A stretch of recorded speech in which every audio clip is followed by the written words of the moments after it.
The association have had a select side going past, well, long past 40, 50 years, playing various fixtures and friendlies, competitive games and whatnot.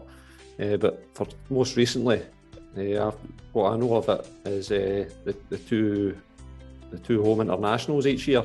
They play against the Northern Irish sides and the Southern Amateur side, and more recently as well, they take part in the UEFA Regions tournament, which happens every 2 years, which is a great event for amateur guys to get involved with. You go away to Belfast, you go away to Dublin, and that. I think some of the facilities, especially when we went over to Ireland, was just second to none. It's like playing on a bowling green. But I've been away 3 times with the regions. I think they were probably a highlight. It's kind of UEFA standard Champions League referees, and it's like professional. It is brilliant. It's second to none. Called up at about 34 and a half. So, but I was called up. I think COVID maybe certainly interrupted any potential first caps. But it was sort of January or December of 2019 going into 2020, and was along to 2 or 3 of the training sessions, and we played 2 friends. The setup's superb. You're literally like, you turn up, it's like everything's professionally done. You play at the best facilities in terms of the games are held at the stadiums, etc., which is all you can't ask for anything more than that. As a player was back in 2004, which wasn't yesterday, and my last played in various home internationals between then and to my last one in 2014, and actually my actual last involvement in 2014 was in Slovenia for the UEFA Regions. It was a great week for me to end my playing days as an amateur player, because we actually went and won the group. I remember when we were away in Belfast and we obviously had our team meetings and stuff, and I was told that for that game that I was starting on the bench, but we had a bit of an injury crisis at centre back, which forced 2 of our centre backs to get injured. But then I had to go on at right back there, so I got to play a large portion of that game. It was just a fantastic memory, one that I'll always cherish, to be fair. I got the caps fondly placed in my room. Probably one of the things that I'll always remember, one of the stories as well that I can go ahead and tell my children later life as well, that you represented your country. And probably Lithuania. That was probably the best, because as Colin said, if you get through, it's kind of just a great buzz. It's 3 demanding games, but we went through. We managed to draw with Lithuania in the first game. They were a top side.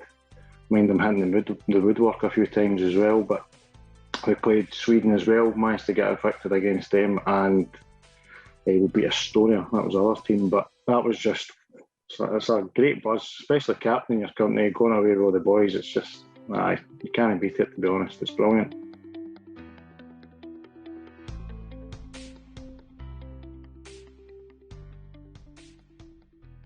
Other than the main one, ability, the commitment is a big factor that we look at. All the guys come in for various clubs and they've got that rivalry, and but we try to get them to come in and hopefully they can all bond and we can have it like a club mentality, if you like, which is hard to do when you only get to see the guys maybe once a month, every now and again.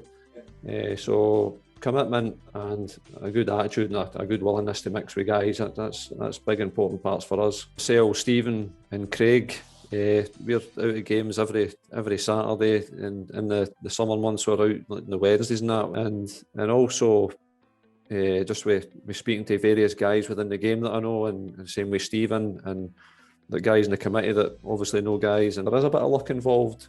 There's players that have been coming in the past that we've just actually seen accidentally at times, and they've managed to get themselves called up, and they've done really, really well. And the thought of actually representing your country growing up, it was like, the chances are, God knows what the odds are on it. And when that sort of thing comes along, even amateur football, it took a few years before I realised that was actually a an option. It has come late to me, and with everything that's been going on over the last 12 months or so, football being taken away, you can't take anything for granted. And the fact that this has started getting going for me personally, there's a lot newer, something I'm sort of desperate to get back to, and at least have one final good crack at it in these later years while I can still play football. But just putting it all together, I got a sample of it. You definitely want more, and it's the pride side of things.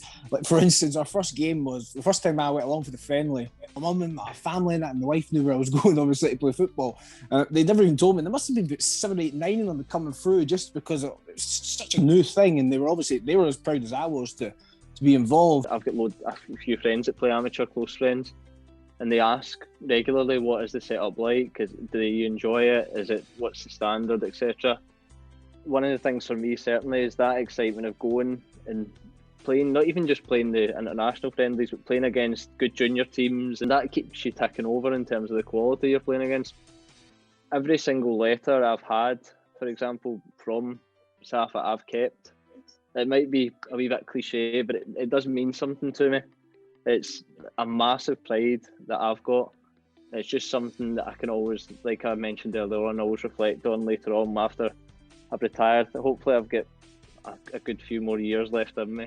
Playing teams like England at lesser hand, and there's a big crowd, and they're going abroad and that. It's an added bit of pressure, but look, there's, I don't know, so many thousand people that play amateur football, and you're selected to play for your country and you're selected to captain them.